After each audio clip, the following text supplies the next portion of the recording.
There's a movement for social justice on the planet that's been going on for some time, and you wouldn't get an idea of the magnitude of it by watching the corporate news media. They talk about it as if it's here and here and there, and it's not as large, and it's extremely large all over the planet. And we're going to see a little video to show you a little indication of what that's about later. But right now we're going to talk about something closer to home. The farm workers at the Darigold operations throughout the Northwest, Idaho, Oregon, and Washington have been protesting very bad conditions for some time now, and we're going to talk with our guests and find out a little bit about that. On my immediate right, I have Jorge Antonio Valenzuela. He's the Regional Director of Pacific Northwest for United Farm Workers.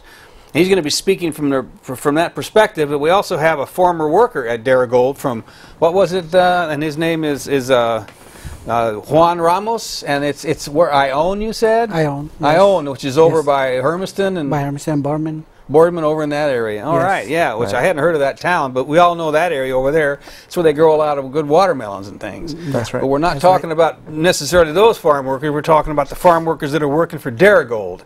And I had to look that up. I didn't really realize. I just pictured, dairy ranches all over here and there belonging to individual dairy ranches. I know my grandmother's husband and wife had 500 or 600 acre dairy ranch down there out of Montague around Wairika years ago, and they ran, they did that for a long time. That's what I pictured. It's a nice little farm with kids running around playing in the hay and all that. And I guess it isn't that way anymore. But we'll talk a little bit with Jorge first to find out a little background on what this issue is all about. You were talking about it a little bit earlier. This goes back a ways. Right. Yes, it does. Actually, it began. It began with the dairy in out of Pasco, Washington, and it's called Ruby Ridge Dairy. And so the majority of the workers there signed union representation cards asking us to represent them. We presented the certification cards to the owners, and Darigold sent us a letter saying that farm workers have no rights under the National Labor Relations Act, and therefore that they couldn't organize through that way. So they didn't make any comments on what the protests were about, just that they didn't have any right. Yes, and then so these workers they came to us with concerns about wage theft. They came to us with concerns about. They were reporting that there wasn't any drinking water, that there wasn't any rest breaks, that there wasn't any lunch breaks. They were reporting verbal abuse, and they were reporting faulty machinery. And what the workers, told us is that in instances they would go to the owners and they would ask for water. And on separate instances, the workers reported that the owner told them, hey, if you want some drinking water, just drink from where the cows drink. If the cows have not died, then you won't die either. That's pretty ignorant. Well, I mean, it's reports like this that have continued to surface, and now in different dairies belonging to the Darigold Cooperative. So the way that Darigold is structured is about 550 different dairies throughout the Pacific Northwest that all supply milk to Darigold, and Darigold processes them and markets the milk.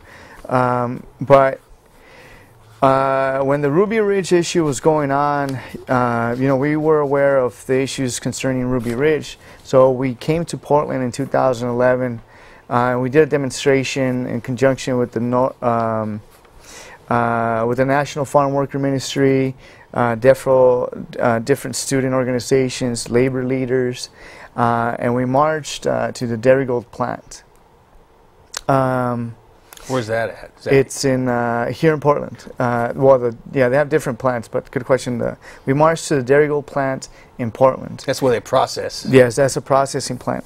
And so we told them about a month before that we were going, and we wanted a representative to be there to talk to the farm workers, to listen to the issues. So we begin this march, and when we get to the plants. That's the letter that was there from Darigold saying that workers don't have rights under the National Labor Relations Act. So they didn't even show up in person. They didn't show up. They locked the doors. Darigold I mean, it's a processing plant, so they're open 7 days a week. They could have easily had somebody there to you know, to listen to the workers and write down their concerns. They didn't do that. Well, we decided to do that. After that, what the workers decided to do then is to go to the headquarters in Seattle. And they decided that if, you know, the executives didn't want to come to them at the Portland plant, then maybe we should go to the headquarters in Seattle. And so we go to the headquarters in Seattle a month after that. And again, we're accompanied by labor leaders. We're accompanied by several student groups. Probably religious as well. Religious leaders. We go to the plants, and we're greeted by about 8, 9 security guards that are surrounding the plants. So not only did they not greet us, they also put you know, security guards around the building. I don't know what they were afraid of. It was a peaceful demonstration, and we just wanted to we wanted the workers to be able to express, you know, the issues that they had with Darigold. So after that, we had several demonstrations. The largest one was we did a demonstration. Well, the Occupy movement did a demonstration in 2012. And in that demonstration, the workers turned in a petition with over 20,000 signatures. That's quite a bit. Over 20,000 signatures from folks around the Pacific Northwest asking Darigold to sit down, to listen to the workers. When the workers were talking about wage theft, about you know, verbal abuse, about you know, the rest breaks, no lunch breaks, lack of drinking water. So at that point, they opened the doors, and we're able to deliver the petition. So we delivered the petition. A lot of the sons of the workers went with us that day as well. So the sons of the workers, they went, and we presented them with that petition. But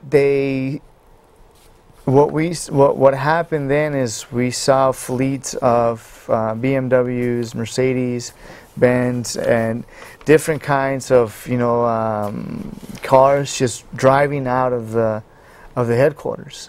And we wanted to speak to somebody there about, you know, the workers' conditions. The workers wanted to tell the Darigold what was going on, but what happens? They refused to talk to the workers. They refused to listen to them. So what you were doing was you were giving them the benefit of the doubt that maybe the hierarchy didn't know what was going on. Right. So you were going to inform them when they ran out. Right, because what we were doing at Ruby Ridge, first we were trying to solve the problem through the farm, and then we tried to do it through the banks. There was a bank loaned the farm $15 million, and we were trying to solve the problem through there, but it wasn't working.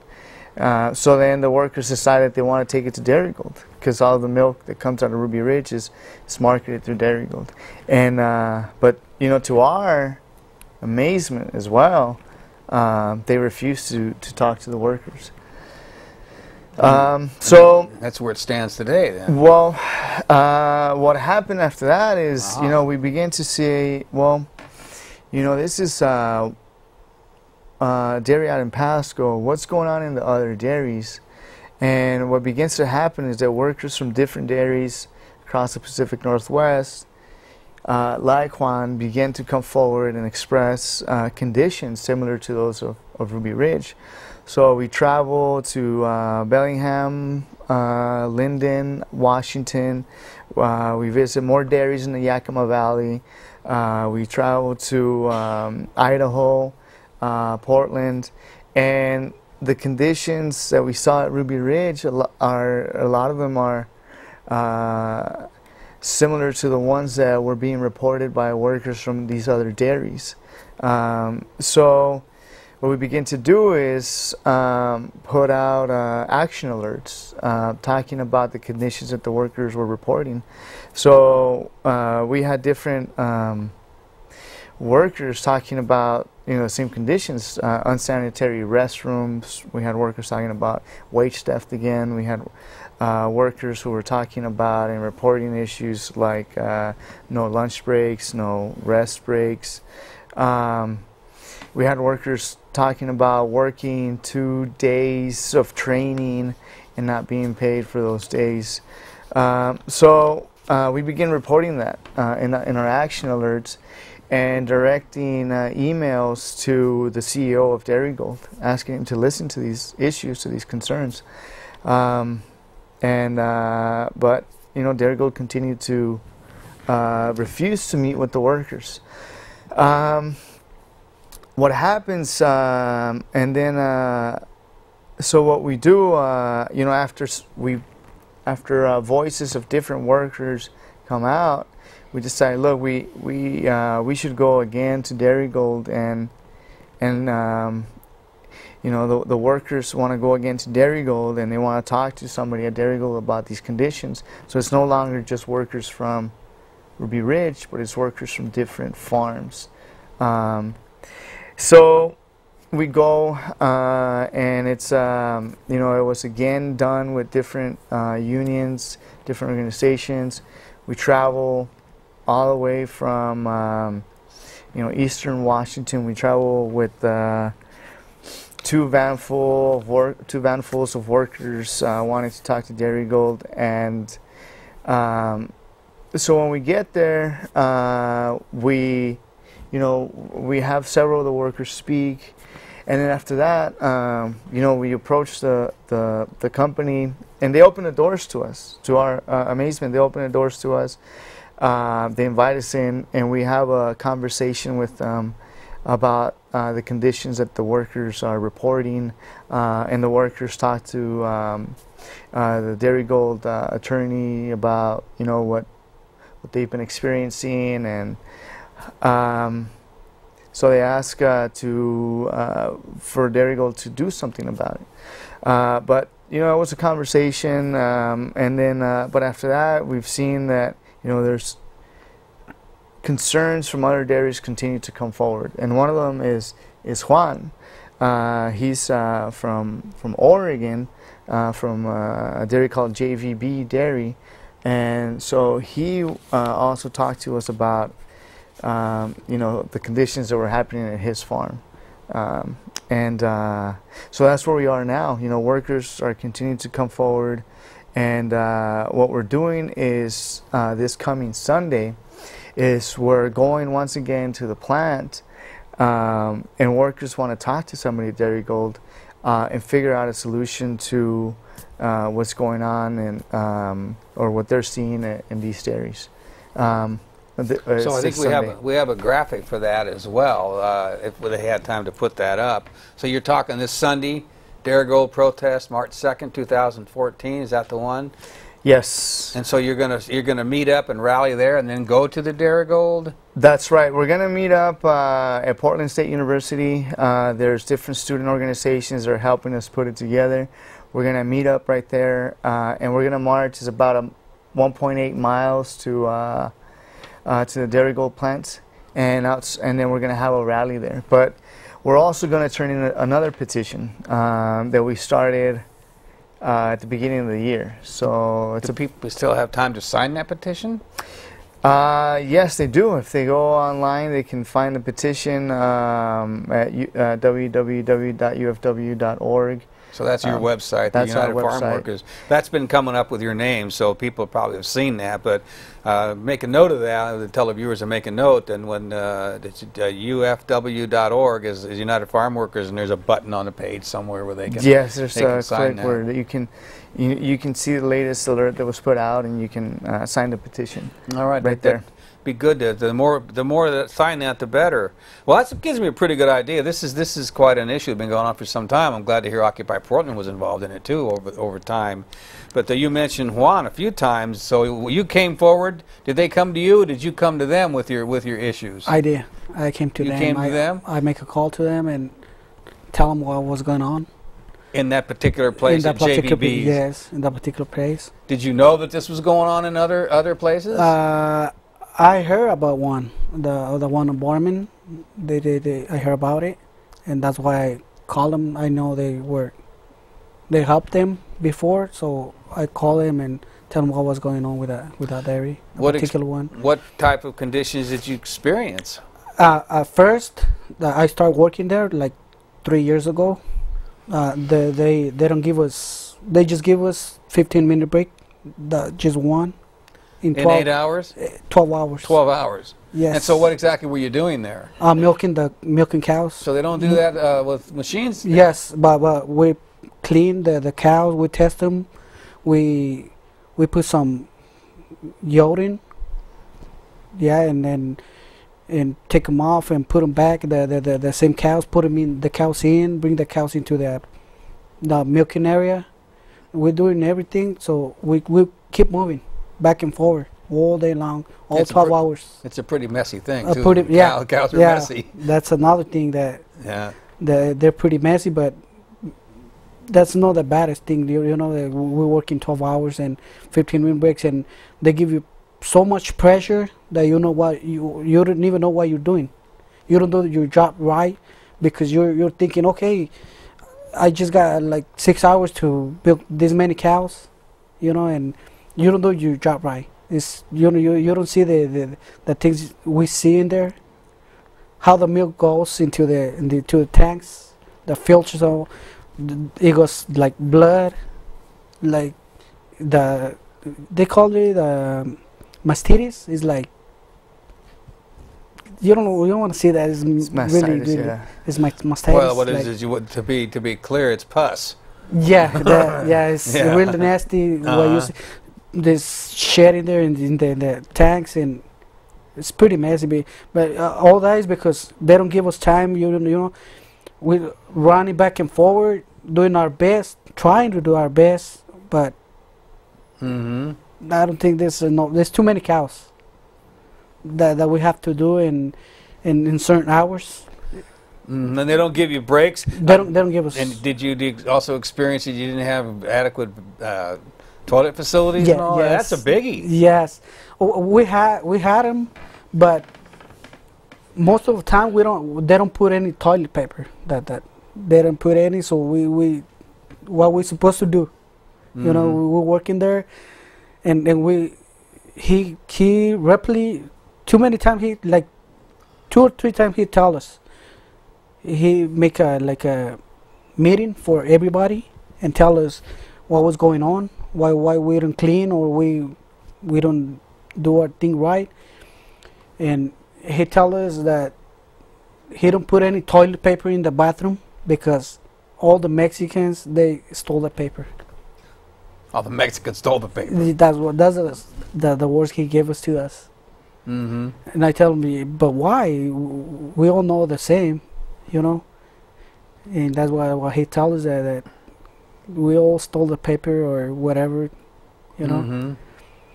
You know, I know that the jornaleros here in town, the day workers that go out on a daily basis, one of their biggest complaints was wage theft. And then to me, that's one of the biggest. Did you experience? Do you know people that experienced? They didn't give them the proper wages, and you didn't have any recourse. No, I didn't. They pay us the minimum wage, you know, but.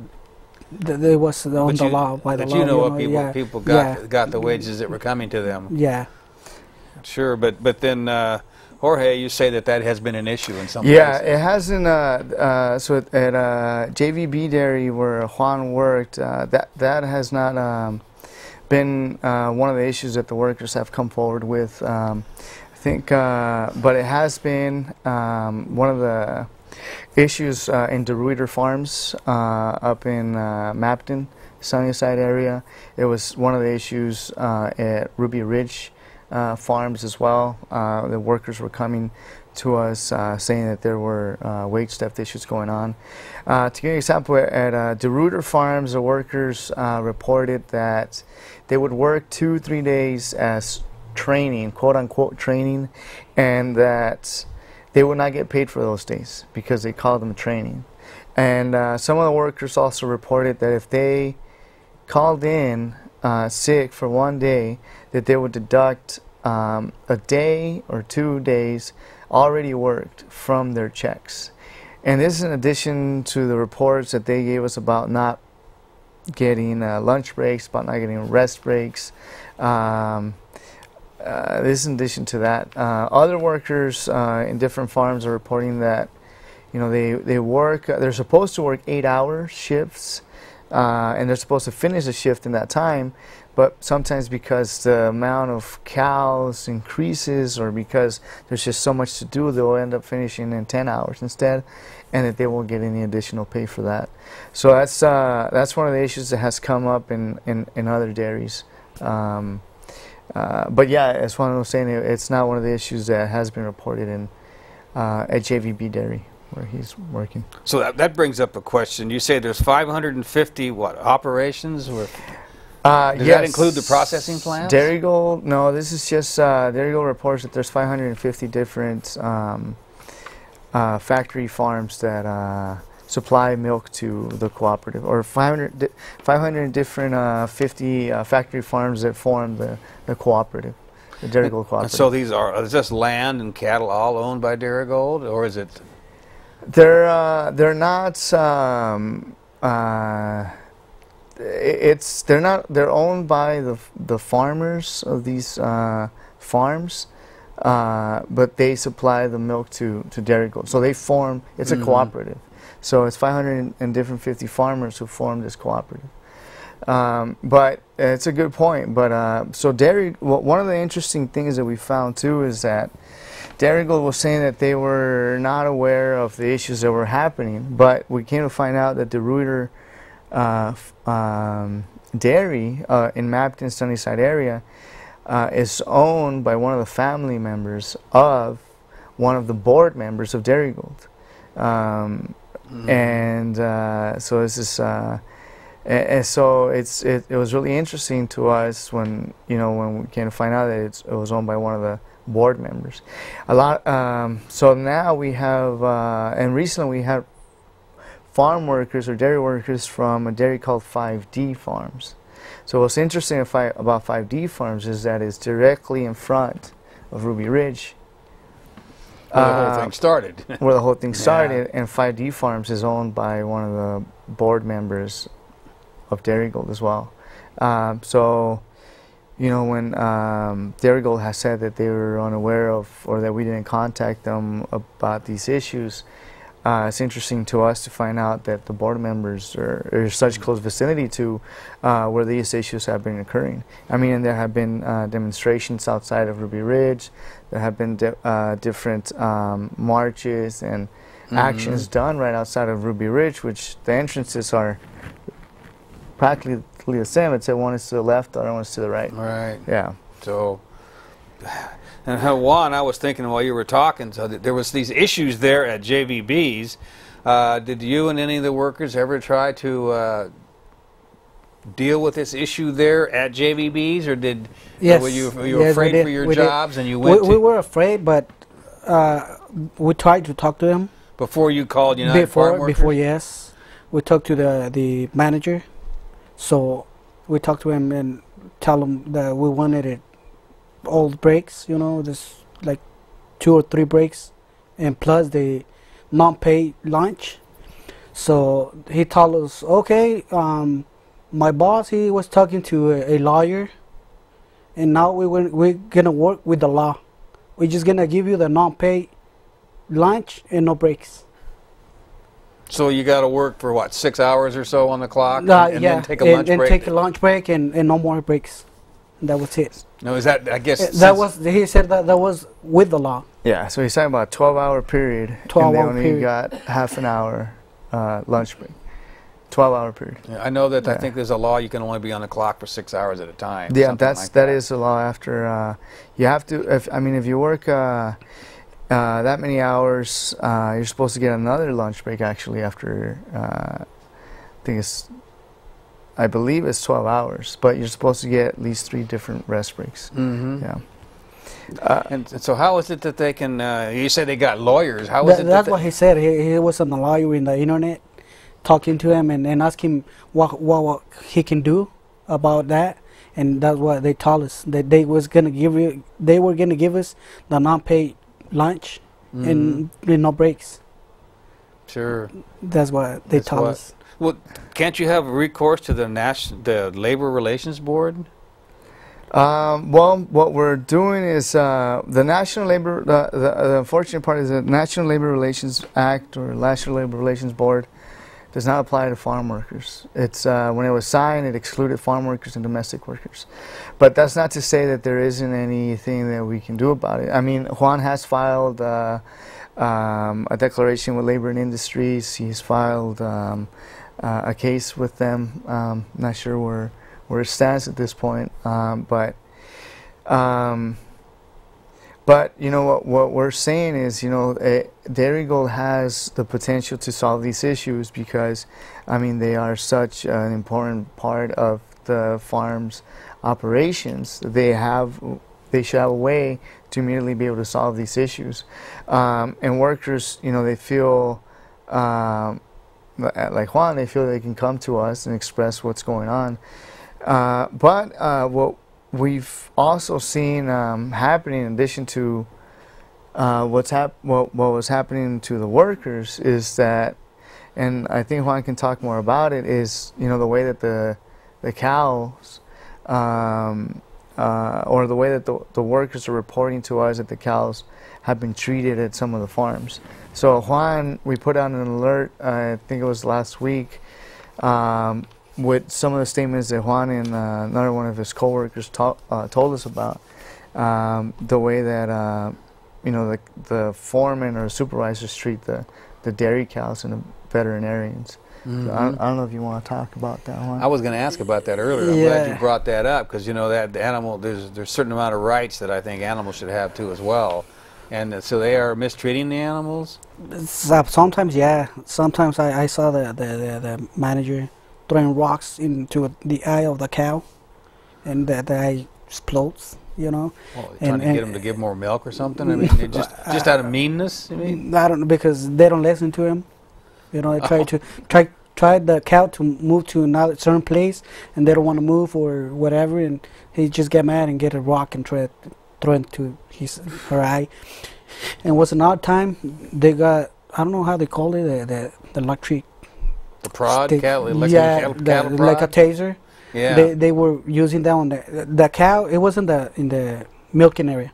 The cow was sick. It has fever, and they just lay down. They don't want to stand up, and it was in the way of the other cows. They wanted to move it, and they called the manager. He came with the taser, whatever, and he started to tase the cow. The cow was screaming terribly, and he don't care. He didn't care.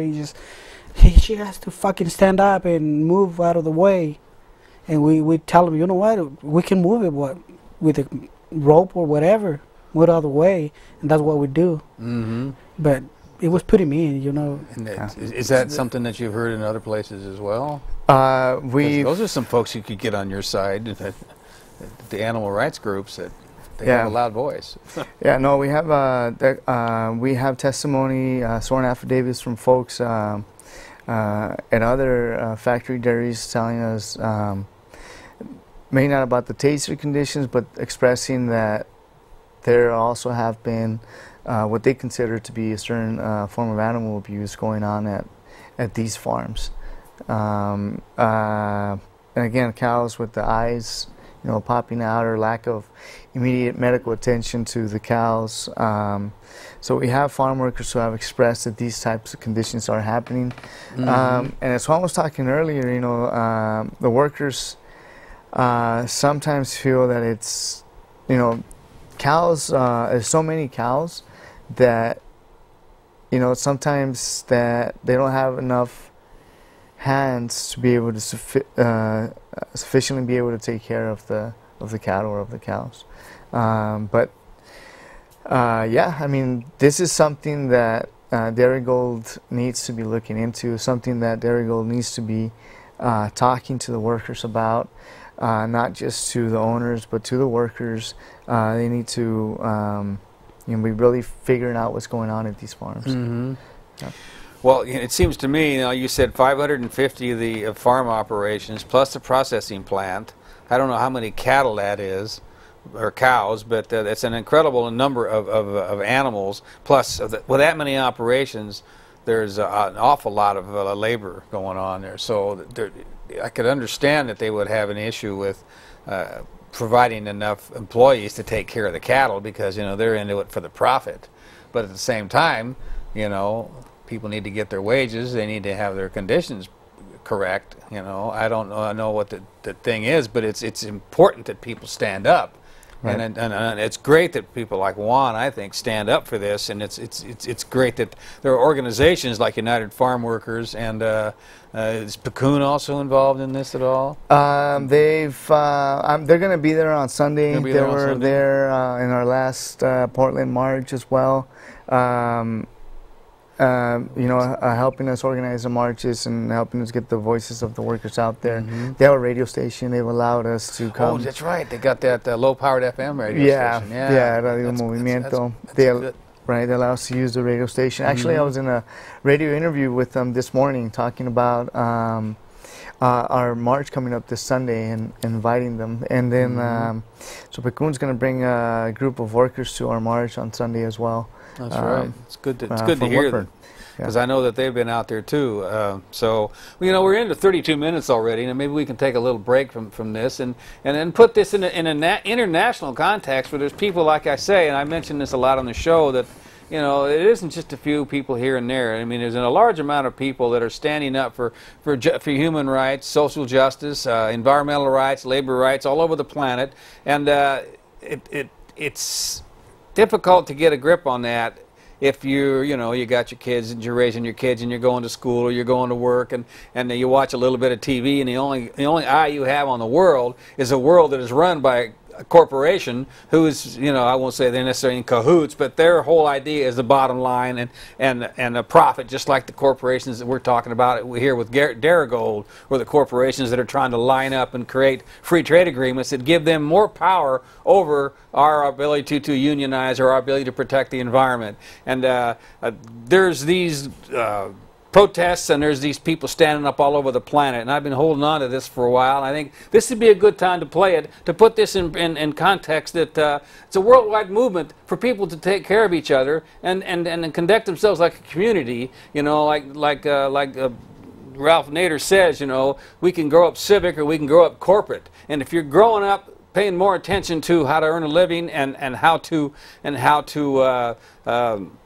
conduct yourself according to the earning a living, as I say, and paying your bills, and not paying attention to how you interface with the community, you're doing the whole planet a disservice. And here's some folks, 5 minutes worth of folks that are standing up for the rights that we all should stand up for, and I hope many of the viewers are doing so. So we'll be back in 5 minutes and continue the conversation.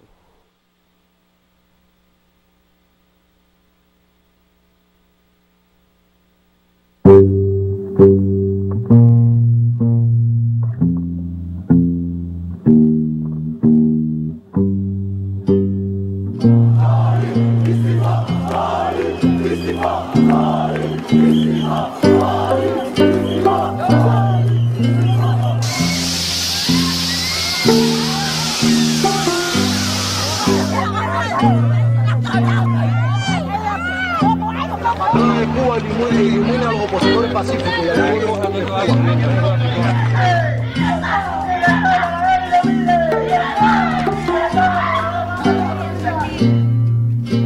وأيضا المجتمع مستعد. إلى متى حنعيش في مجتمع قمعي ويمنعنا من حقنا الكامل؟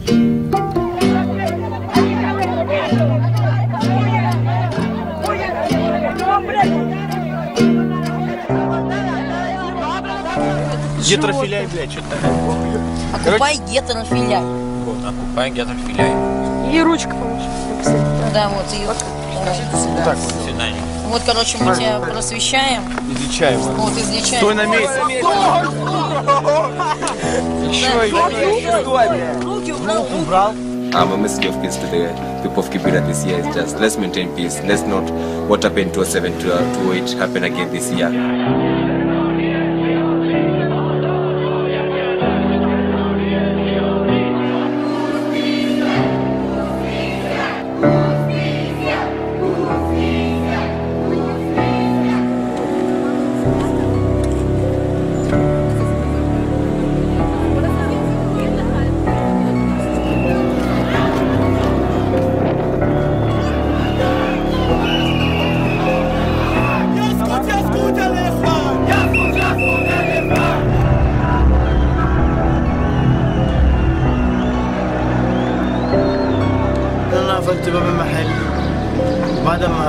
ناس بتاع حوالي 50 واحد دخلوا ضربوني. بعد كده خدوني عند بتاع جامع بلال وقعدوا يضربونا ويكسرونا.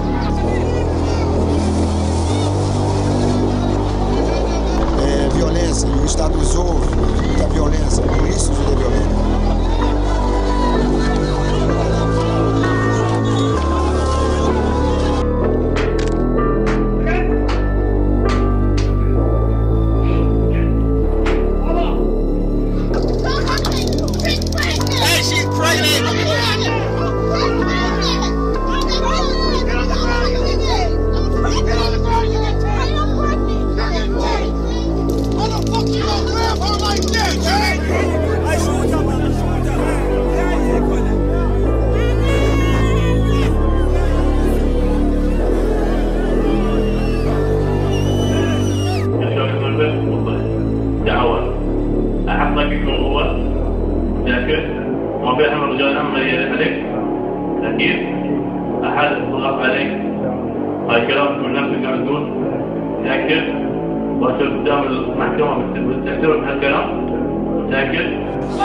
Nous sommes en plein événement ici, là on parle de la présence de Maïmaï, comme vous venez de voir les crépitements des balles, c'est Naval Mabila, je suis au Bel Air, on les signale déjà, ils sont du côté camp, c'est panique généralisée, nous sommes sur terrain en train de mener notre reportage.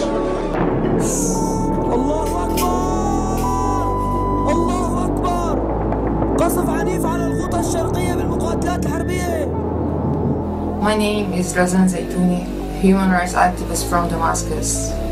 The area has been liberated from the regime forces, but we experience daily bombings from the regime forces, especially from the Meg. At least 3 or 4 people killed daily in the city of Douma. The war conditions allow you to see only the ugly and painful side of the picture. But there is amazing bright side to be seen on the same picture. It's about the awesome people, women and men, who are working silently on the ground to achieve their dream of freedom and justice.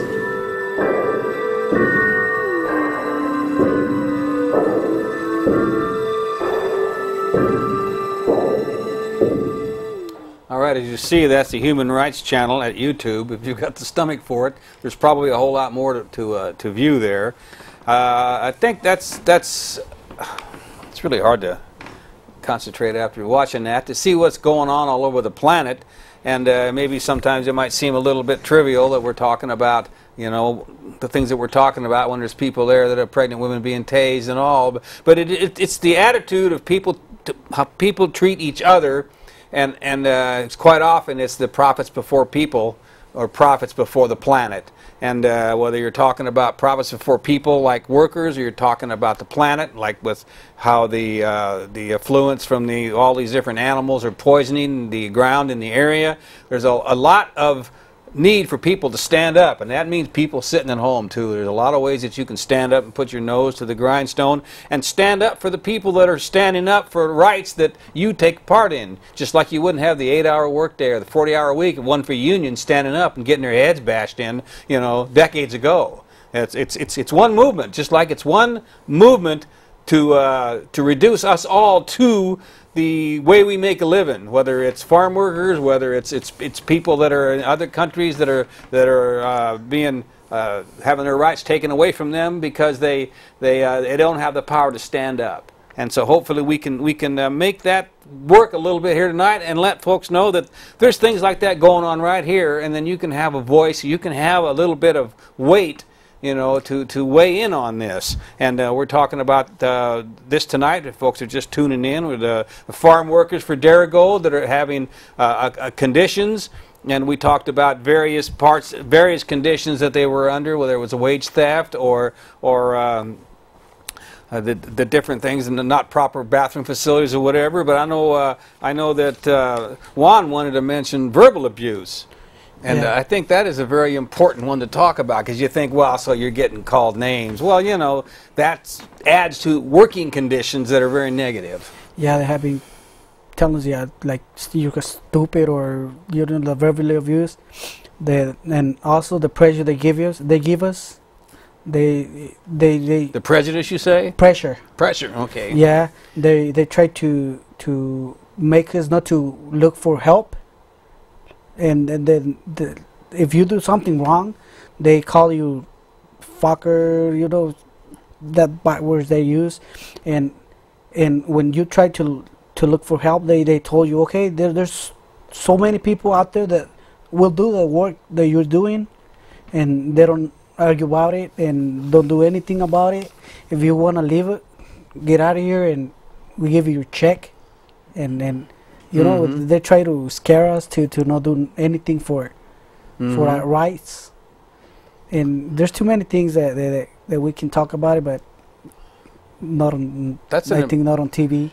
Right. Yeah, we do have a few rules around here, and it's understandable, you know, when you're passionate about something that you can let your tongue get away from you, and I fully understand that. But that brings up something like, I don't know, is United Farm Workers? That's not a union, is it? We are a union. You are a union. It's a union founded by Cesar Chavez. Yes. Oh, okay, right, yes. Right. And then Picun is also a union, but these 550 operations and processing plants, they're not unionized. They're not unionized. No, we do have the largest dairy in the country is under union, and we have different operations in the Pacific Northwest that are also under union. The biggest one to mention that will be recognizable is probably Chateau Ste. Michelle. They're under union by United Farm Workers. Where's this at? Chateau Ste. Michelle is out of Patterson, Washington. Yeah, and it's the largest, what do you call them, vineyard or wine operation in Washington State. Yeah, yeah. But it's, but you know, UFW was founded by Cesar Chavez, 1962, with the goal of improving conditions for farm workers. When you traditionally think about a farm worker, you know, you sometimes think about somebody working in the fields, picking grapes, picking tomatoes, lettuce, strawberries, yeah, everything. Strawberry. Everybody remembers the lettuce boycotts, you know, the grape boycotts from the 70s and started by Cesar Chavez. But you know what we're coming to find through the reports of the different workers coming through the dairies is that there are a lot of issues going on inside these factory dairies now. And I call them factory dairies because what we've seen is they're not operations. There are, when you think about your traditional dairy, you know, and I think a Super Bowl commercial that came out 2 years ago was a great example of it. You know, it talks about a farmer milking his own cows twice a day and all this and that. But when you look at the way that these factory dairies are composed now, they're no longer they're no longer, you know, your traditional small mom and pop dairy anymore. They're huge factory dairies milking 10,000 cows, 15,000 cows, 5,000 cows, so you know, so that's what we've encountered through our conversations with these dairy workers, that conditions like these are going on, and a lot of the times they don't know where to go because, you know, they've gone to the owners, they've gone to the supervisors, and they don't know where to go. So, you know, what we're trying to do, like, I mean, a lot of these workers that came to us, and what we're trying to do is, well, we're trying to go to Darigold and say, hey, look, Darigold, you know, through your social responsibility report, you talked about, you know, all these great conditions that your cows are under, all these great conditions that your workers are under, but what we're coming to find out from the actual dairy workers is that, you know, their reports are very different from what's in your social responsibility report. So, you know, can you do something about it? And that's where the conversation is now. What can, you know, where can we meet? What can we do to improve the working conditions for these dairy workers? if you don't get redress from Darigold, then the next step I would think would be the media. Have you had any luck with getting a decent, unbiased report in any media?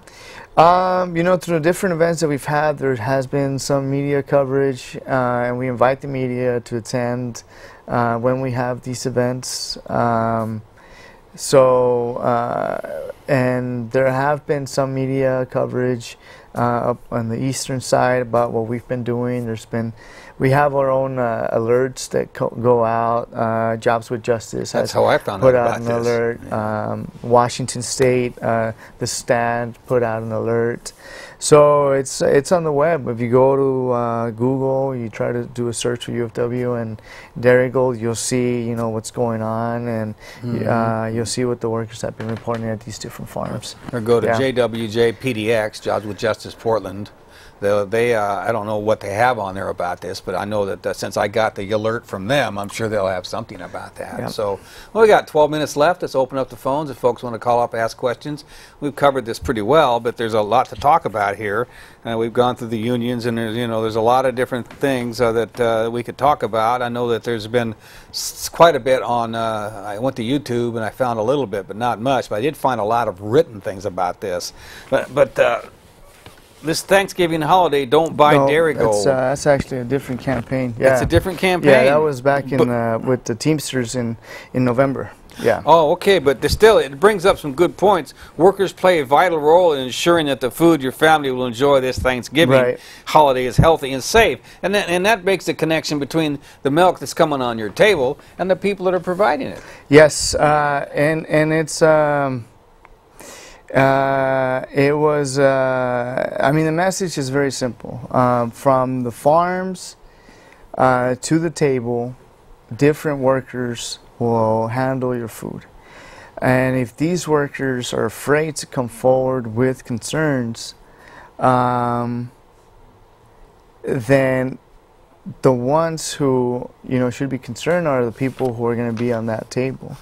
As Juan was talking to us about, the way that he sees the milk before it, gets to the table it's very different from a product that we see. And if he's not able to express these things to his owners, or the transparency, then, we as consumers maybe should be a bit concerned. Sure.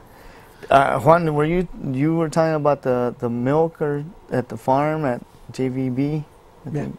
Did you already said something about that, or do you want to say something about that? About the milk, yeah. I used to drink milk before, but I don't do it no more. You don't drink it now? No, well, that says a lot right there. Because what we seen right there is a lot difference what you see on the product you buy in the store. Mm-hmm. But that thing that I think that happens because of the time we got to do the job. The conditions they're giving us to do the job, that we work with what we got, what they give us. Right. And at the speed they make you. Yeah, and the speed they make us, because you have to move. If you see the people, you're like, God, how they do it? They're moving quick, like doing everything really fast.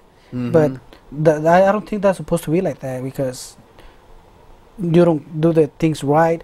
And also they don't, sometimes they don't want to use the water to rinse the over of the cows to make it more cleaner and easier for us to do the job, and because they don't want to pay the bill for the water. Yeah. Hopefully the pasteurization down the road will take care of it. Yeah, and there's too many things that we have in there that if you don't be there, you don't see it.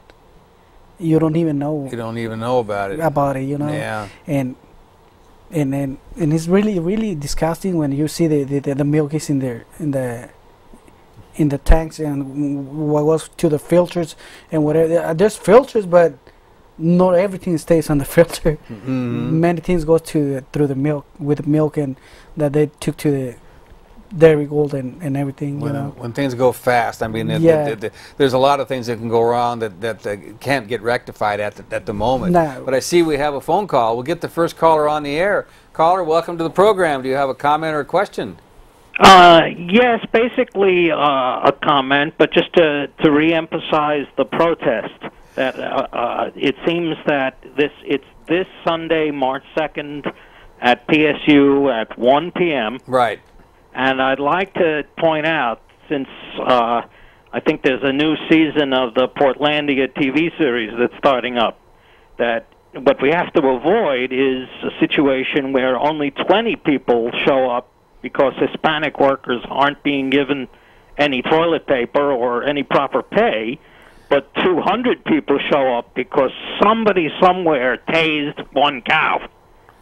And it should be the workers in the 21st century, you know, mattering much more than the single tasing of a cow.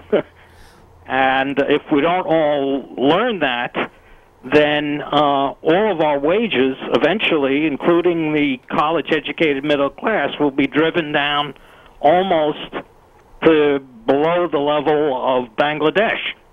And that's my comment. All right. Well, it's very well taken then. I appreciate the direction you were taking at. Either you want to comment? Well, I think it was definitely one of the concerns that the workers brought to us too. And it was a concern that, you know, Juan expressed. It was going on at a dairy, at JVB Dairy. So I think it's not. I mean, everything is interconnected one way or another. So when you talk about, you know, a cow being tased by a manager, and you're talking about workers telling him to stop, it's for that same reason. So you don't want a cow being tased in order to produce milk. And it wasn't even being productive for the workers for that to be happening. Mm-hmm. So, you know, these are the types of conditions, whether they be environmental, whether it be animal, whether they be, you know, labor. Workers want to express all types of different concerns that they might have at their place of work. So if I'm, you know, if a worker is seeing something is, you know, polluting the environment or something, he should have a way to come forward with it without fear of retaliation. So that was one of the campaigns that we were doing with Teamsters and the Farm to Family Coalition in December, saying that, you know, from the farms all the way to the table, workers should have a way to express their concerns, whether it be environmental, you know, animal rights, labor rights, just have a way to come forward and talk about those issues. Sure, that makes sense. And like he says, we need to get a lot of people at these rallies. And yeah, there's the issue with a cow over here got hit in the head and it busted his eye, and maybe over here folks aren't getting paid, and over here maybe there's an issue with something else. But you got to remember there's 550 of these operations going on, and we're not talking about isolated instances where somebody comes to work and they're pissed off at their wife and they take it out on the cow or whatever. You're talking about an integrated pattern of abuse that's going on in many different places where these workers are. It isn't just one or two of these. This is going on in a lot of different places, from what you're saying. But what I want to say is that, you know, we shouldn't. I think to me is, you know, workers are coming forward talking about, you know, wage theft and sanitary eating and unsanitary eating places to eat, and sanitary restrooms are coming forward with complaints about animal abuse, are coming forward with complaints about you know, all these different types of issues.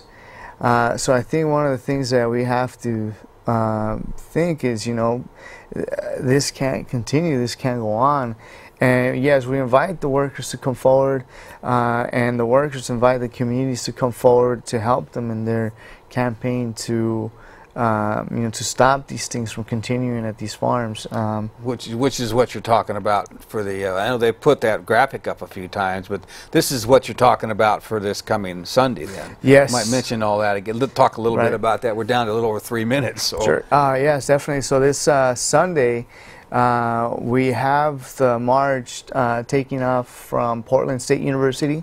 The exact address is 800 Southwest Jackson Street. It's in the park blocks.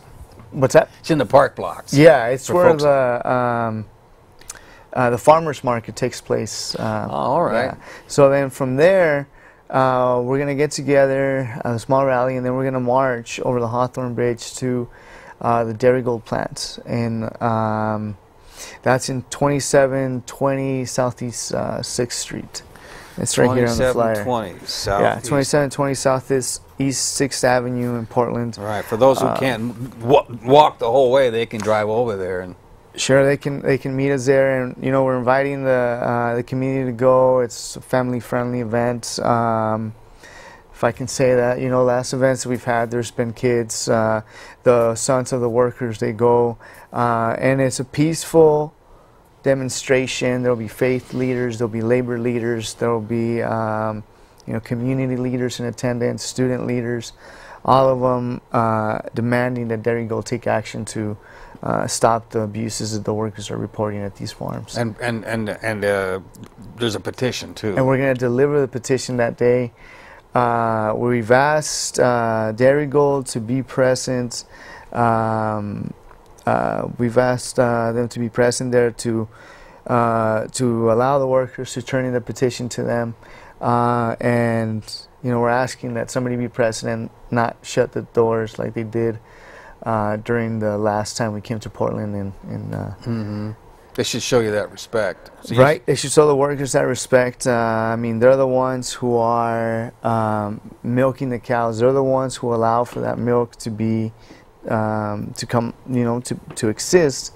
And they're the ones who are providing us with the milk that we drink, the milk that, you know, we give to our kids. So we're asking Darigold to give that respect to the workers. And those workers are also the ones that are wanting to stand up for sanitary practices, and that is part of the voice that they're bringing forward to the managers, that maybe sometimes they're in their hurry to get things as profitable as they can. They may be cutting corners, and you hear a lot about safety and safety and security of the American people every day. You hear about it on the news, and we need to be safe and secure in our food as well.